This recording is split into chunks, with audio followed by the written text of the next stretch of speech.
Hi అందరికీ. ఇవేంటని చూస్తున్నారా? అనపకాయ కుడుములండి. తెలంగాణలో అయితే చాలా బాగా తెలుసు. వీటిని ఎట్లా ప్రిపేర్ చేసుకోవాలో మనం చూసేద్దాం రండి. కానీ ఇవి చేయాలంటే కాస్త ఓపిక మాత్రం చాలా ఉండాలండోయ్.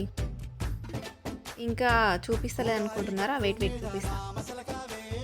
ముందైతే అనపకాయని ఒక 30 మినిట్స్ వరకు బాయిల్ చేసుకోవాలండి. సో అవి బాయిల్ అయ్యేలోపు మిగతా ప్రాసెస్ చూద్దాం. ఉల్లాకు, కొత్తిమీరాకు కట్ చేసి పెట్టుకోవాలి కడిగి. పచ్చిమిర్చి, జీలకర్ర వీటిని గ్రైండ్ చేసి పెట్టుకోవాలి. ఇలాంటి ఒక ఇస్తరాకు తీసుకొని ముందే నానబెట్టుకోవాలి. సన్నం కట్ చేసుకోవాలండి. నీట్గా కడిగేసుకొని పక్కన పెట్టేసుకోవాలి. ఇవి ఉడికినాయి కావచ్చు, ఒకసారి చూద్దాం. మనం అప్పుడు పెట్టినామంటే ఇప్పటిదాకా చూడలే. ఆల్మోస్ట్ ఉడికినట్టే. ఒకసారి ముట్టి చూస్తే తెలుస్తుంది. ఉడికిపోయినట్టే. వీటిని ఒక జాలిలో పక్కన వేసి పెట్టేసుకోవాలి. పొగలు వస్తున్నాయి చూడండి, నాకు కాలిపోతుంది ఆ చేతు.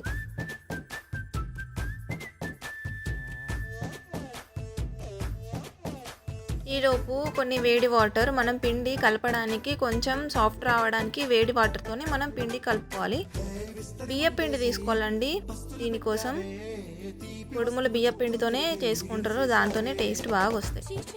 ఒక 2 కప్స్ 3 కప్స్ తీసుకుంటే సరిపోతుంది. అండ్ మీ ఫ్యామిలీ మెంబర్స్ బట్టి దాన్ని ఎంత తీసుకోవాలో అది మీ ఇష్టం. దాంట్లో కుడుములు వేసేయాలి.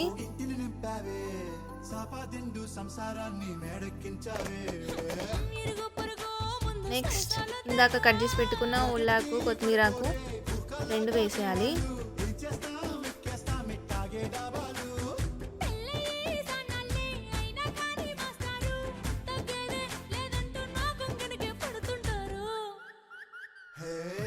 ఇందాక గ్రైండ్ చేసి పెట్టుకున్న పచ్చిమిర్చి, ఎల్లిగడ్డ, జీలకర్ర ఈ పేస్ట్ కూడా దీంట్లో వేసేయాలి.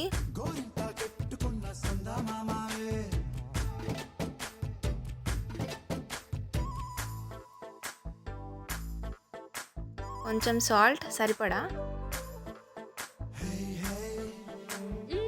ఇప్పుడు నీట్గా దాన్ని మెల్లిమెల్లిగా, ఫస్టే ఆ వాటర్ అబ్జర్వ్ చేసుకుంటుంది కాబట్టి ముందే దాన్ని బాగా కలిపేసుకోవాలి. ఇప్పుడు కుడుముల్ని బాయిల్ చేసుకోవడానికి ముందు ఒక గిన్నెలో వేడి వాటర్ అంటే హాఫ్ వరకు తీసుకోవాలి. పక్కన స్టవ్ పైన పెట్టేసేయాలి. ఆలోపు మనం పిండి మొత్తం మిక్స్ చేస్తూ ఉందాం. స్పూన్తోనే మీరు కలపండి ఫస్ట్, లేకపోతే మీ చేయి కాలుద్ది. ఇలా మెల్లిమెల్లిగా దాన్ని సాఫ్ట్గా వచ్చే వరకు నీట్గా దాన్ని మిక్స్ చేస్తూ ఉండాలి.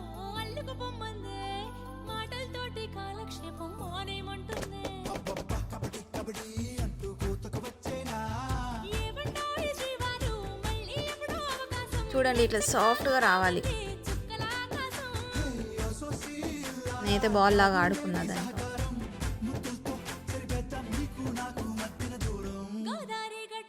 ఇప్పుడు కొంచెం ఆయిల్ తీసుకొని మనం కుడుముల్ని ప్రిపేర్ చేసే ముందు ఒక జాలి లాగా ఇట్లాంటి జాలి ఒకటి తీసుకొని ఆయిల్ అప్లై చేయాలి.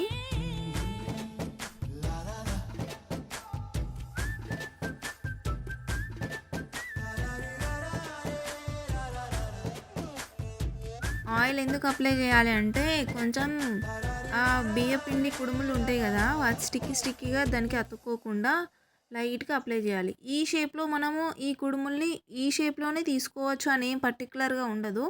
అది మన ఆప్షనల్. మీది సైజ్ వైజ్ అయినా, మీకు షేప్ వైజ్ అయినా, ఏ షేప్లో అయినా, ఏ సైజులో అయినా అది మీ ఆప్షనల్ అండి. ఇట్లా ఒక్కొక్కటి ఒక్కదానిపైన ఒకటి మెల్లిగా పెట్టాలి. ఇలా మొత్తం పెట్టేసినాక ఈ జాలి ఉంది కదా, ఈ జాలిని తీసుకొని మరిగే వాటర్లో దాని పైన పెట్టేసేయాలి. ఎందుకంటే మనం హాఫ్ బాయిల్ వాటరే పెట్టినాం, దీంట్లో కంప్లీట్గా పెట్టలే. కరెక్ట్గా చూడండి, హాఫ్ బాయిల్ మాత్రమే వాటర్ మనం హాఫే తీసుకోవాలి. ఇది మెల్లగా దాంట్లో దింపేయాలి. అది దింపేయాలంటే లోపల దాంట్లోనే పడదు. ఇట్లా పైన మెల్లగా పెట్టేసేయాలి. ఇప్పుడు మనం ఇందాక నానిపి పెట్టుకున్న ఇస్తరాకు ఉంది కదా, అది దీనిపైన కప్పేసేయాలి. కప్పేసి ప్లేట్ పెట్టేస్తే సరిపోతుంది, అంతే. దీన్ని మ్యాక్సిమం ఒక 20 మినిట్స్ వరకు స్లో ఫ్లేమ్లో పెట్టేసుకోవాలి. అప్పుడే అది కరెక్ట్ అవుతుంది. అంతే అండి, వేడి వేడి కుడుములు రెడీ.